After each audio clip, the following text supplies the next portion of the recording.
دا ستاسو دویم کتاب دی و؟ بلې و ستا یادونه لیوني دي.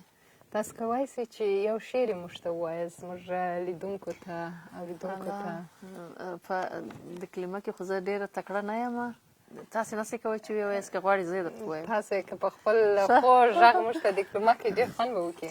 یا خو سندرې او دغسې بیا ډېر فرق لري. او زه یې درته ووایم خو خدای دې وکړي چې ستاسو د مننې وړ وګرځي.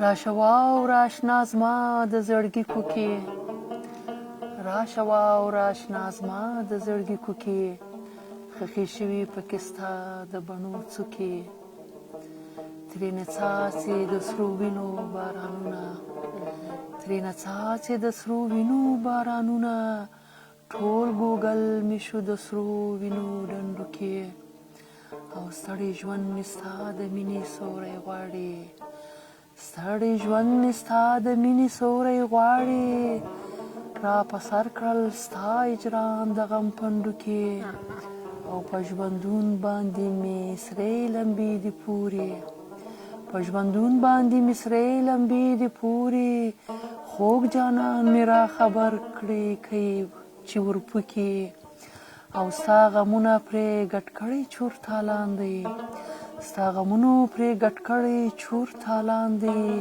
د زړګي کور نه مې کړي رنګ په رنګ شوکې، او آخري سلګۍ مې ستا په غېږ کې غواړم، آخري سلګۍ مې ستا په غېږ کې غواړم، بخت که دغومره احسان را سره وکړي، او نغمه ستا د بېلتانه له غمه ژاړي، نغمه ستا د بېلتانه له غمه ژاړي، ځکه خولې ته یې راځي د غم سروکې، او ځکه خولې ته یې راځي د غم سروکې، راشه واوره اشنا زما د زړګي کوکې، راشه واوره اشنا زما د زړګي کوکې، خښې شوي پکې ستا د بڼو څوکې. ډېر ښایسته، ډېر زیات ښایسته.